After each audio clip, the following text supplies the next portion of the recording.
Hariom student, subject છે computer, ધોરણ 7, chapter 7 software અને તેના પ્રકાર. એમાં ગઈ વખતે આપણે ટોપિક 7.3 માં ઓપરેટિંગ સિસ્ટમ એટલે શું જોઈ ગયા હતા. બરાબર. ઓપરેટિંગ સિસ્ટમનો મતલબ શું થાય છે કે ચાલક પદ્ધતિ. ઓપરેટિંગ સિસ્ટમ ના હોય તો કોમ્પ્યુટર કામ કરી શકે નહીં. યુઝર એટલે આપણે કોમ્પ્યુટર ચલાવીએ છીએ એટલે આપણે કોણ થયા? યુઝર. અને સામે કોમ્પ્યુટર, એ બંને વચ્ચે જોડાણનું કામ જે કરે એને શું કહેવાય? ઓએસ, ઓપરેટિંગ સિસ્ટમ કહેવાય. બરાબર. તો હવે એના બે પ્રકાર પડે છે, આપણે જોઈ ગયા હતા, પણ ડિટેલ્સમાં આજે આપણે વધારે જોઈએ, કારણ કે એમાંથી ઘણા બધા ક્વેશ્ચન તમને લોકોને વર્કશીટમાં પૂછાઈ શકે છે. ઓકે, તો આપણે જોઈએ ટોપિક 7.3 કે ઓપરેટિંગ સિસ્ટમના બે પ્રકાર છે, CLI અને GUI.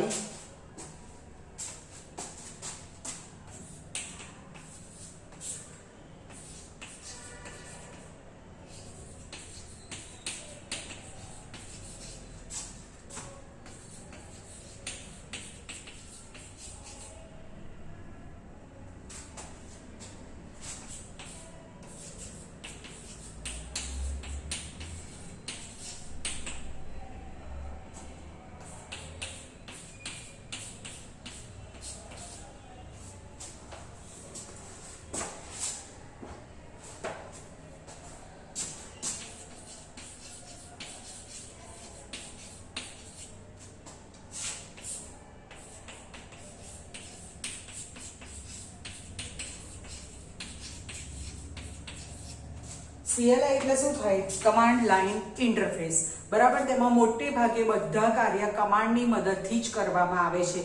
જેમ કે કોઈ પણ કાર્ય કરવું હોય તો સૂચના આપવી પડે. જેમ કે 5મા ધોરણમાં MS DOS હતું કે આજની તારીખ જોવી છે તો કયો કમાન્ડ આવે? તો કે ડેટ કમાન્ડ.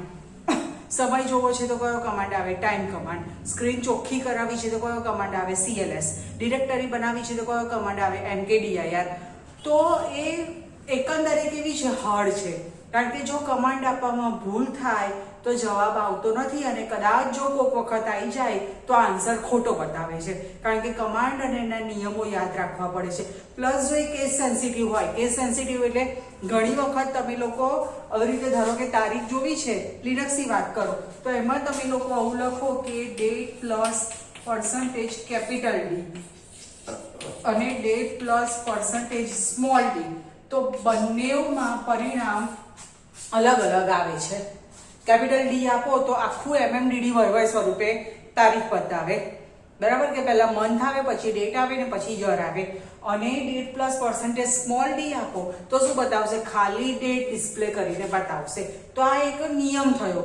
તમને એવું પૂછે કે તારીખમાંથી ફક્ત દિવસ જ જોવો છે તો કયું આવે? તો કે date plus percentage small d.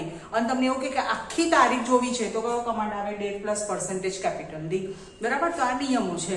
એટલે આમાં પછી એવું થાય કે ઘણી વખત પરિણામ ખોટું આવે છે અથવા તો જવાબ જ નથી આવતો. બરાબર. તો આ બધા પ્રોબ્લેમ ઊભા થાય છે. એટલે એકંદરે શીખવામાં સરળ નથી. એટલે એનો ઉપયોગ કેવો થાય છે? બહુ જ ઓછો થાય છે. ઓકે.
ઓકે, હવે નેક્સ્ટ છે GUI, ગ્રાફિકલ યુઝર ઇન્ટરફેસ. તેમાં શેનો ઉપયોગ થાય છે તો કે ગ્રાફિક્સમાં બધું આવે, ડેસ્કટોપ, આઇકોન, ચિત્રો, બટન, ટૂલ્સ અને મેનુ. બરાબર, આ બધું હોય એટલે આપણું કામ કેવું થઈ જાય, સરળ, ઇઝી થઈ જાય. બરાબર, તેમાં કોઈ પણ કાર્ય કરવા માટે માઉસ વડે આઇકોન કે મેનુ પર ક્લિક કરીને કામ કરી શકાય છે. બરાબર, માઉસ ત્યાં લઈ જાઓ, ક્લિક કરો, કદાચ ખોટું ક્લિક થઈ જાય તો કશો પ્રોબ્લેમ નથી થતો, બાજુમાં ક્લોઝનું બટન છે એ બંધ કરી અને આગળ બીજું ઓપરેટ કરવાનું. બરાબર, એવું નહીં કે તમારો આન્સર ખોટો આવશે. ઓકે, તો એમાં કમાન્ડ યાદ રાખવાની જરૂર નથી ને શીખવામાં કેવી છે, ખૂબ જ સરળ છે. એટલે જ આજકાલ મોટા ભાગના કોમ્પ્યુટરમાં શેનો ઉપયોગ થાય છે તો કે GUI નો ઉપયોગ થાય છે, વિન્ડોઝ 10, લિનક્સ અને મેક ઓપરેટિંગ સિસ્ટમ. ઓકે,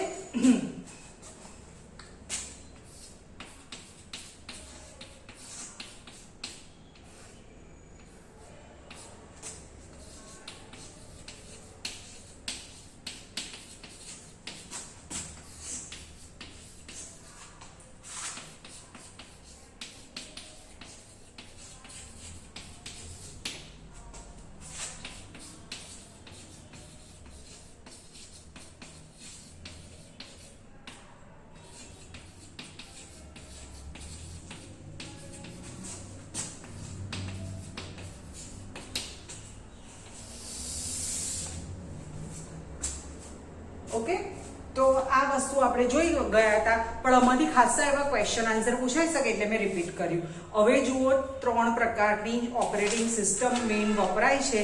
એમાં પહેલી આપણે જોવાની છે Microsoft Windows operating system. Okay, જુદી જુદી ઓપરેટિંગ સિસ્ટમ છે તો મુખ્યત્વે કેટલી વપરાય છે તો કે 3. ઓકે, બાજુમાં એને સિમ્બોલ આપ્યા છે, પેજ નંબર 85 નંબરના પેજ ઉપર હું તમને ભણાવું છું. એમાં તમને 3 લોગો આપ્યા છે, 3 સિમ્બોલ. પહેલું તમને ગોળમાં 4 સ્ક્વેર 4 સ્ક્વેર જેવું દેખાય છે, એ શેનું સિમ્બોલ છે, યસ, વિન્ડોઝનું. બરાબર, તમે લોકો કોમ્પ્યુટર લેબમાં આવો છો ત્યાં તમે લોકો વિન્ડોઝનો ઉપયોગ કરો છો તો ઘણી વખત એવું થાય કે લેબમાં આવો ને તો કોમ્પ્યુટર ચાલુ હોય છે, પણ ઘણી વખત એવું પણ થાય છે કે લેબમાં આવો તો કોમ્પ્યુટર બંધ હોય છે. તો એ વખતે તમે CPU ચાલુ કરો, પછી બુટિંગ પ્રોસેસ પછી તમને એક સિમ્બોલ ડેસ્કટોપ કરતા પહેલા એક સિમ્બોલ જોવા મળે છે. એ સિમ્બોલ શેનો છે તો તમે તમારા કોમ્પ્યુટરમાં કઈ ઓપરેટિંગ સિસ્ટમનો યુઝ કરો છો એનો સિમ્બોલ છે. બરાબર, તો આપણે શેનો યુઝ કરીએ છીએ તો કે માઇક્રોસોફ્ટ વિન્ડોઝનો ઉપયોગ કરીએ છીએ. એટલે તમારા કોમ્પ્યુટરમાં આવા 4 સ્ક્વેર 4 ચોરસ જેવું જોવા મળશે. બરાબર, પછી એની નીચે પેગ્વિન જેવું દેખાય છે બધાને. તો એ કયું છે તો કે લિનક્સ ઓપરેટિંગ સિસ્ટમ. બરાબર, જે તમને લોકોને 6થા ધોરણમાં ભણવામાં આવતું હતું, તમને પ્રેક્ટિકલમાં પણ થોડું ઘણું કદાચ બતાવ્યું હશે.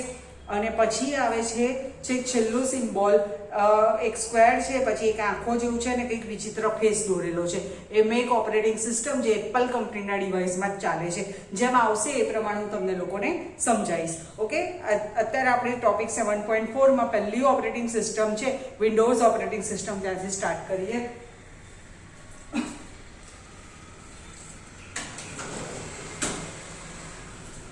ચલો,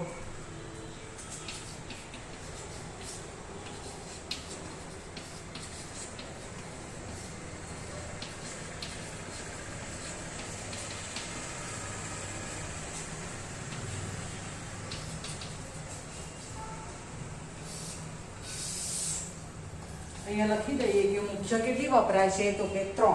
બરાબર, હવે પહેલી લખી દઈએ.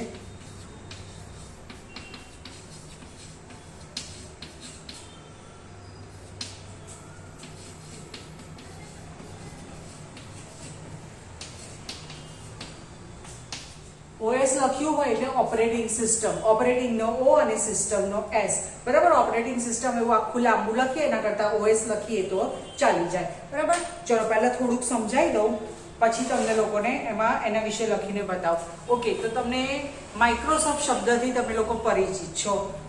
કોણે કંપની બનાવી છે? યસ, આપણે પહેલું ચેપ્ટર જોઈ ગયા હતા, કોમ્પ્યુટર ક્ષેત્રે યોગદાન આપનાર હસ્તીઓ. બરાબર, એમાં પહેલું હતું ચાર્લ્સ બેબેજ અને નંબર 2 હતું બિલ ગેટ્સ. બરાબર, તો માઇક્રોસોફ્ટ કંપની કોણે બનાવી છે? Bill Gates. આજની તારીખમાં કોમ્પ્યુટરના સોફ્ટવેર બનાવતી કંપનીઓમાં માઇક્રોસોફ્ટ કંપનીનું સ્થાન વર્ષોથી પહેલા નંબર પર આવ્યું છે અને આજની તારીખમાં પણ નંબર 1 છે. બરાબર, એની ઓફિસ ક્યાં છે, મેઇન બ્રાન્ચ ક્યાં છે તો કે યુએસએમાં આવેલી કંપની છે, બરાબર. એટલે જ અહીંયા ઇન્ડિયામાં લોકો કોમ્પ્યુટર એન્જિનિયર અને સોફ્ટવેર એન્જિનિયર થયા પછી મોટાભાગના લોકો જોબ માટે અમેરિકા જતા હોય છે, કારણ કે અહીંયા જે સેલરી મળે એ લોકોને રૂપિયામાં મળે છે અને ત્યાં જે સેલરી મળે એ લોકોને ડોલરમાં મળે, બરાબર. રૂપિયા કરતાં ડોલર ઘણો જ આગળ છે, બરાબર. એટલે એ જે માઇક્રોસોફ્ટ કંપનીમાં એમ્પ્લોય કામ કરે છે એમાં 60 થી 70% એમ્પ્લોઈઝ ઇન્ડિયન હોય છે. હવે બધા ઇન્ડિયન અહીંયા કોમ્પ્યુટર એન્જિનિયર કે સોફ્ટવેર એન્જિનિયર થઈ અને ત્યાં જોબ કરતા હોય છે, બરાબર. અને એની એક નહીં ઘણી બધી જગ્યાએ યુએસએમાં બ્રાન્ચ છે. ઓકે, તો જુઓ, માઇક્રોસોફ્ટ એ યુએસએમાં આવેલી કોમ્પ્યુટર ક્ષેત્રની સૌથી અગ્રણી અને નામાંકિત કંપની છે, બરાબર. અગ્રણી એટલે આગળ પડતીને, નામાંકિત એટલે જે કોમ્પ્યુટર સાથે જોડાયેલું હોય એ બધાએ એનું નામ સાંભળ્યું હોય એને નામાંકિત કંપની કહેવાય, બરાબર. માઇક્રોસોફ્ટ કંપનીની સ્થાપના બિલ ગેટ્સ અને એમના અન્ય સાથીદારો દ્વારા કરવામાં આવી હતી. એ તો આપણને બધાને ખબર જ છે, ચેપ્ટર નંબર 1માં આપણે જોઈ ગયા હતા. કોમ્પ્યુટર ક્ષેત્રે સંકળાયેલા બિલ ગેટ્સે અનેક વર્ષો સુધી વિશ્વમાં સૌથી વધુ ધનવાન વ્યક્તિ તરીકેની ખ્યાતિ પ્રાપ્ત કરી છે, બરાબર. એ કોમ્પ્યુટર સાથે જોડાયેલા છે અને એમણે ધનવાન વ્યક્તિ તરીકેની ખ્યાતિ પ્રાપ્ત કરી છે, કારણ કે આ કંપનીના લીધે એમને બેનિફિટ, ફાયદો એટલો બધો થયો કે વર્ષો સુધી દુનિયામાં ધનવાન વ્યક્તિ તરીકેની એમની ગણના થઈ. મુકેશભાઈ અંબાણી છે એ ઇન્ડિયામાં સૌથી ધનવાન વ્યક્તિ છે, પણ બિલ ગેટ્સની ગણના આખી દુનિયામાં નંબર 1 ધનવાન વ્યક્તિ તરીકે થતી હતી, બરાબર. મોટા ભાગના કોમ્પ્યુટરમાં માઇક્રોસોફ્ટ વિન્ડોઝ ઓએસ પ્રકાર હોય છે, બરાબર. મોટે ભાગે વિન્ડોઝ ઓપરેટિંગ સિસ્ટમ જ હોય છે. તે GUI પ્રકારની ઓપરેટિંગ સિસ્ટમ છે. હવે GUI પ્રકારની હોય એટલે શીખવામાં કેવી હોય, સરળ હોય છે, બરાબર. ઉપયોગમાં સરળ છે. વિશ્વમાં સૌથી વધુ ઉપયોગમાં લેવાતી ઓપરેટિંગ સિસ્ટમમાં વિન્ડોઝ ઓપરેટિંગ સિસ્ટમનો સમાવેશ થાય છે. આખા વર્લ્ડની વાત થાય છે, બરાબર. તો લોકો કઈ સૌથી વધારે વાપરે છે તો કે વિન્ડોઝ ઓપરેટિંગ સિસ્ટમનો સૌથી વધારે ઉપયોગ કરે છે. માઇક્રોસોફ્ટ વિન્ડોઝ ઓપરેટિંગ સિસ્ટમનું વિશ્વના બજારમાં જબરું પ્રભુત્વ છે, બરાબર. એક એનું સ્થાન છે ચોક્કસ. અને અનેક વર્ષો સુધી એણે એક ચક્રી શાસન કર્યું છે.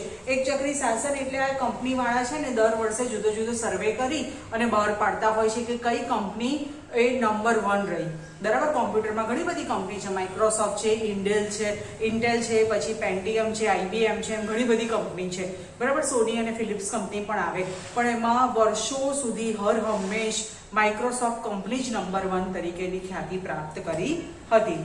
માઇક્રોસોફ્ટ દ્વારા MS-DOS, પછી Windows 3.1, Windows 95, 98, ME, XP, 2003 server, vista 7, 8 અને 10 જેવી અનેક પ્રકારની ઓપરેટિંગ સિસ્ટમ બહાર પાડવામાં આવી છે. અત્યારે લેટેસ્ટ આપણે, તમે ગયા વર્ષ સુધી લેબમાં આવતા હતા ત્યારે તમે જે વાપરતા હતા એ કયું હતું, વિન્ડો XP એક્સપિરિયન્સ, જે સૌથી લેટેસ્ટ છે. અને બહુ જ પહેલાં જ્યારે બન્યું ત્યારે કયું હતું, વિન્ડોઝ 95 બન્યું હતું, બરાબર. મે બી 1995માં એની સ્થાપના થઈ હશે. MS-DOS તો બહુ જૂનું થઈ ગયું, અત્યારે વાપરવામાં આવતું નથી. ઓકે, એની વધારે માહિતી જોઈતી હોય તો તમારે શેના દ્વારા મેળવવાની, www.microsoft.com વેબસાઇટ ઉપરથી મેળવી શકાય, બરાબર. હવે નીચે જુઓ, 2 આકૃતિ આપી છે. લેફ્ટ સાઈડની આકૃતિ છે અને રાઈટ સાઈડની. એમાં ડિફરન્સ શું છે કે રાઈટ સાઈડની આકૃતિ છે એમાં ખાલી ડેસ્કટોપ અને વિન્ડોઝનું સિમ્બોલ બતાવ્યું છે કે વિન્ડોઝ 7 લખેલું છે અને એમાં 4 સ્ક્વેર છે. અને લેફ્ટ સાઈડની આકૃતિ છે એમાં બાજુમાં નીચે સ્ટાર્ટ બટન, એની ઉપર જુદા જુદા આઇકોન અને કયું બતાવ્યું છે, વિન્ડો XP બતાવ્યું છે, બરાબર. પ્રોફેશનલ લોકો માટેનું છે, બરાબર. તો આ એનું મેઇન સિમ્બોલ છે કે 4 સ્ક્વેર હોય, એકનો રેડ કલર હોય, એકનો ગ્રીન હોય, એકનો બ્લુ હોય ને એકનો યલો હોય. આ એનો લોગો છે. ઓકે,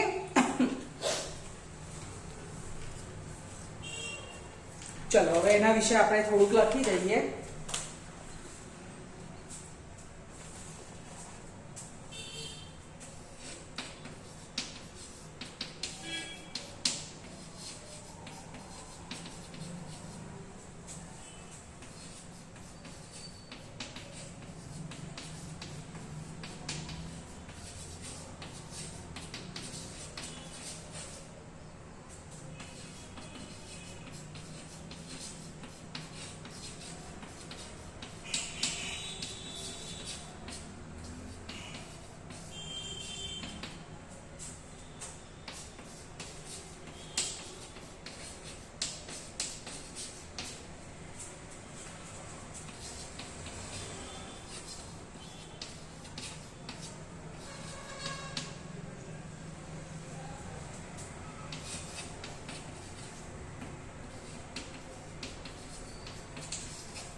ઓકે, ચલો માઇક્રોસોફ્ટ વિન્ડોઝ ઓપરેટિંગ સિસ્ટમ તે યુએસએ માં આવેલી નામાંકિત કંપની છે જેની સ્થાપના બિલ ગેટ્સે કરી છે. મોટાભાગના કોમ્પ્યુટરમાં વિન્ડોઝ ઓપરેટિંગ સિસ્ટમનો જ ઉપયોગ થાય છે. અનેક વર્ષો સુધી એણે એક ચક્રી શાસન કર્યું છે. તે GUI પ્રકારની સરળ અને સૌથી વધુ ઉપયોગમાં લેવાતી ઓપરેટિંગ સિસ્ટમ છે. MS DOS, વિન્ડોઝ 3.1 થી શરૂ કરીને વિન્ડોઝ 10 વગેરેના ઉદાહરણ છે. હવે નેક્સ્ટ જોઈએ આપણે લિનક્સ ઓપરેટિંગ સિસ્ટમ. બરાબર, જે તમને ઝડપથી ખબર પડી જશે કારણ કે ચેપ્ટર નંબર 1 માં લિનક્સ ટોલબાર્ડની જે માહિતી હતી એમાં આપણે લિનક્સ ઓપરેટિંગ સિસ્ટમ વિશે જોઈ ગયા હતા. બરાબર, એ લિનક્સ ટોલબાર્ડ અને વિશ્વના હજારો પ્રોગ્રામર દ્વારા બનાવવામાં આવેલી ઓપરેટિંગ સિસ્ટમ છે જે આપણે જોઈ ગયા હતા. ઓગસ્ટ 1990 માં ફિનલેન્ડના લિનક્સ ટોલબાર્ડે વિદ્યાર્થી અવસ્થામાં મફત ઓપરેટિંગ સિસ્ટમ બનાવવાનો વિચાર આવ્યો. 1990 માં લિનક્સ ટોલબાર્ડ જ્યારે સ્ટુડન્ટ હતા ત્યારે એમણે એવું વિચાર્યું કે હું એવી ઓપરેટિંગ સિસ્ટમ બનાવું કે જેનો સોર્સ કોડ દરેક માટે ઉપલબ્ધ હોય, એટલે કે નિઃશુલ્ક હોય. બરાબર, તો એમણે શું કર્યું, ઇન્ટરનેટ ઉપર એવો મેસેજ રન કર્યો. બરાબર, કે મારે એવી ઓપરેટિંગ સિસ્ટમ બનાવી છે કે જેનો સોર્સ કોડ એ બીજા લોકો માટે નિઃશુલ્ક એટલે મફતમાં હોય. તો આ સારી વસ્તુ હતી એટલે વિશ્વના હજારો પ્રોગ્રામરોએ શું કર્યું, એમને સપોર્ટ કર્યો. બરાબર, અને જો એમણે પાડી તો આમ લિનક્સ ટોલબાર્ડ અને હજારો પ્રોગ્રામરોએ ભેગા થઈ અને લિનક્સ ઓપરેટિંગ સિસ્ટમની સ્થાપના કરી. તેમણે તે સમયમાં બધી જ સુવિધાઓ ધરાવતી POSIX જેવી ઓપરેટિંગ સિસ્ટમ બનાવવા માટે ઇન્ટરનેટ ઉપર એક સંદેશો રવાના કર્યો કે હું માત્ર શોખ ખાતર કોમ્પ્યુટરને ચલાવી શકે તેવી મફતમાં ઓપરેટિંગ સિસ્ટમ બનાવવા ઈચ્છું છું. તો ચાલો આપણે સાથે મળીને એક નિઃશુલ્ક ઓપરેટિંગ સિસ્ટમ વિકસાવીએ. નિઃશુલ્ક એટલે જેનો કોઈ ચાર્જ હોય નહીં, અને સમગ્ર વિશ્વના હજારો પ્રોગ્રામરો દ્વારા તમામ સુવિધાઓ ધરાવતી ઓપરેટિંગ સિસ્ટમની રચના થઈ. તે કઈ હતી? લિનક્સ. એટલે જ્યારે તમને પૂછવામાં આવે કે લિનક્સ ઓપરેટિંગ સિસ્ટમની શોધ કોણે કરી હતી, તો એમાં એવું લખ્યું હોય કે લિનક્સ ટોલબાર્ડ, બી વિશ્વના હજારો પ્રોગ્રામર, સી કંઈક જુદું લખ્યું હોય અને ડીમાં એવું લખ્યું હોય કે એ અને બી બંને. તો આન્સર કયો આવશે? એ અને બી બંને. લિનક્સ ટોલબાર્ડ અને વિશ્વના હજારો પ્રોગ્રામરો. બરાબર, તો એમાં સોર્સ કોડ એ સૌથી મહત્વની બાબત હતી. લિનક્સ એ ઓપન સોર્સ પ્રકારની ઓપરેટિંગ સિસ્ટમ છે જેનો કોડ બધા માટે ઉપલબ્ધ છે, એટલે એને શું કહેવાય? ઓપન સોર્સ પ્રકારની ઓપરેટિંગ સિસ્ટમ કહે છે. તેમાં કોઈ પણ વ્યક્તિ કે સંસ્થા એ લિનક્સનો કોડ મેળવી શકે છે. તમે કોમ્પ્યુટર વાપરતા હોય તો તમે પણ લિનક્સનો કોડ લઈ શકો છો. પછી એમાં સુધારા વધારા પણ કરી શકો છો અને પોતાના નામે પણ રજૂ કરી શકો છો. આટલી બધી ફેસિલિટી આપી હતી. સોર્સ કોડ લઈ શકાય, એમાં ચેન્જીસ કરી શકાય અને પોતાના નામે અથવા તો અન્ય નામે રજૂ પણ કરી શકાય. આમ લિનક્સ એ ઓપન સોર્સ પ્રકારની ઓપરેટિંગ સિસ્ટમ હોવાથી અનેક સંસ્થા તેનો કોડ લઈ અને તેમાં સુધારા વધારા કરીને પોતાના નામે રજૂ કર્યા છે. જેમ કે માર્કેટમાં રેડ હેટ, ડેબિયન, સુસે, પછી ફેડોરા, ઉબન્ટુ. પછી ઇન્ડિયાવાળા પાછળ રહી જાય ના, ઇન્ડિયાવાળાએ પણ લિનક્સ બનાવ્યું. કયું? Yes, boss, BOSS, Bharat operating system solution. Okay, કઈ કંપનીનો કોડ લઈને? સિડેક કંપનીનો. આ બધું ફાસ્ટમાં એટલે સમજાવું છું કારણ કે ચેપ્ટર નંબર 1 માં લિનક્સ ટોલબાર્ડનો પરિચય હતો, એની અંદર આપણે જોઈ ગયા હતા. બરાબર, તો ભારતમાં CDAC, centre for development of advance computing in India. બરાબર, એમાં એના દ્વારા લિનક્સનો કોડ લઈ એમાં સુધારા વધારા કરી અને બોસ લિનક્સ વિકસાવવામાં આવ્યું. બરાબર, એ કેવું છે? સંપૂર્ણપણે મફત. લિનક્સમાં જે પણ હોય બધું કેવું છે? નિઃશુલ્ક, મફત છે. બરાબર, એને તમારે લેવું હોય તો કોઈ ચાર્જ ભરવો પડતો નથી. ઇન્ટરનેટ ઉપર વેબસાઇટ ખોલો તો એમાંથી તમે તમારા કોમ્પ્યુટરમાં ડાઉનલોડ કરી શકો છો. એનો કોઈ ચાર્જ થતો નથી. કેટલા પ્રોગ્રામ આવેલા છે? એમાં 18,200 કરતાં પણ વધારે પ્રોગ્રામ આવેલા છે. ત્યારે જુદી જુદી 22 ભાષાઓમાં ઉપલબ્ધ કરવાનું આયોજન થઈ ચૂક્યું છે. 22 ભાષા, વિચાર કરો, ગુજરાતી, અંગ્રેજીથી માંડી અને 22 લેંગ્વેજ, એટલે આખા વર્લ્ડમાં લોકો યુઝ કરી શકે. એની 4 આવૃત્તિ છે: સેતુ, તરંગ, અનંત અને તેજસ.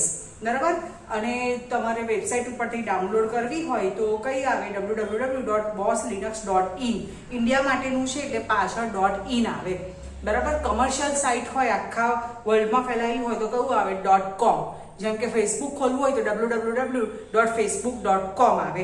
આ ખાલી ઇન્ડિયા પૂરતી સાઇટ હોય તો પાછળ શું આવે? .in આવે. બરાબર, અને એનો કોડ મેળવવો હોય તો www.kernel.com વેબસાઇટ ઉપરથી મેળવી શકાય. ઓકે, બાજુમાં પેગ્વિન જેવું દેખાય છે એ એનું સિમ્બોલ છે. તો આજે આપણે ટોપિક 7.3 માં ડિટેલ્સમાં CLI અને GUI જોઈ ગયા, જેમાં CLI નો યુઝ ઓછો થાય છે, GUI નો ઉપયોગ વધારે થાય છે. CLI કમાન્ડ આધારિત છે, GUI એ ગ્રાફિક્સ આધારિત છે. CLI માં કમાન્ડ અને એના નિયમો યાદ રાખવા પડે છે, GUI માં કશું યાદ રાખવું પડતું નથી. CLI નો ઉપયોગ આજકાલ કોમ્પ્યુટરમાં નહીવત એટલે ખૂબ જ ઓછો થાય છે અને GUI સૌથી વધારે વપરાતી ઓપરેટિંગ સિસ્ટમ છે. CLI અઘરી છે અને GUI કેવી છે, સહેલી છે, આપણે જોઈ ગયા હતા. પછી 7.4 માં એક માઇક્રોસોફ્ટ વિન્ડોઝ ઓપરેટિંગ સિસ્ટમ અને બીજું લિનક્સ જોઈ ગયા. લિનક્સનું લખવાનું બાકી છે, આપણે નેક્સ્ટ વિડીયોમાં જોઈશું, પણ મોડું સમજાવી દઉં કે પહેલું આપણે જોઈએ કે માઇક્રોસોફ્ટ વિન્ડોઝ ઓપરેટિંગ સિસ્ટમ જે કોણે બનાવી છે, બિલ ગેટ્સ છે. USA માં આવેલી કંપની છે. અનેક વર્ષો સુધી તેમણે વિશ્વમાં એક ચક્રી શાસન કર્યું છે, એટલે દર વખતે માઇક્રોસોફ્ટ કંપનીનો જ નંબર 1 આવે છે. બરાબર, મોટાભાગના કોમ્પ્યુટરમાં લોકો વિન્ડોઝ ઓપરેટિંગ સિસ્ટમનો યુઝ કરે છે. તે GUI આધારિત હોવાથી શીખવામાં કેવી છે, સરળ છે. એની જુદી જુદી આવૃત્તિ MS DOS થી શરૂ કરીને વિન્ડોઝ 10 સુધી. Second operating system Linux operating system તે નિઃશુલ્ક છે, તેના માટે કોઈ ચાર્જ થતો નથી. તે લિનક્સ ટોલવાડ અને વિશ્વના હજારો પ્રોગ્રામર દ્વારા બનાવવામાં આવેલી છે. એમાં લોકો કોડ મેળવી શકે, સુધારા વધારા કરી શકે અને અન્ય નામે બહાર પણ પાડી શકે છે. તો ઇન્ડિયાવાળાએ સિડેક કંપનીનો કોડ લઈ અને બોસ લિનક્સ બનાવ્યું છે. ભારત ઓપરેટિંગ સિસ્ટમ સોલ્યુશન જે 18,200 કરતાં પણ વધારે પ્રોગ્રામ ધરાવે છે અને એને 22 ભાષાઓમાં બહાર પાડવાનું આયોજન થઈ ચૂક્યું છે. એની 4 આવૃત્તિ છે, સેતુ, તરંગ, અનંત અને તેજસ. તેને ઇન્ટરનેટ ઉપરથી ડાઉનલોડ કરવું હોય તો કોઈ ચાર્જ થતો નથી. ત્રીજી એક ઓપરેટિંગ સિસ્ટમ રહી મેક ઓપરેટિંગ સિસ્ટમ, જે એપલ કંપનીના કોમ્પ્યુટરમાં ચાલે છે, જેના વિશે ડિટેલ્સમાં આપણે નેક્સ્ટ ટાઈમ જોઈશું. આ લખાઈ કયું છે, તમારે નોટ ડાઉન કરવું હોય તો કરી દેજો. લિનક્સ ઓપરેટિંગ સિસ્ટમનું લખવાનું બાકી છે, સમજાઈ દીધું છે, અને મેક ઓપરેટિંગ સિસ્ટમ, એ બંને આપણે નેક્સ્ટ ટાઈમ જોઈશું. આજનો વિડીયો અહીંયા ફિનિશ થાય છે. ઓકે, નમસ્કાર.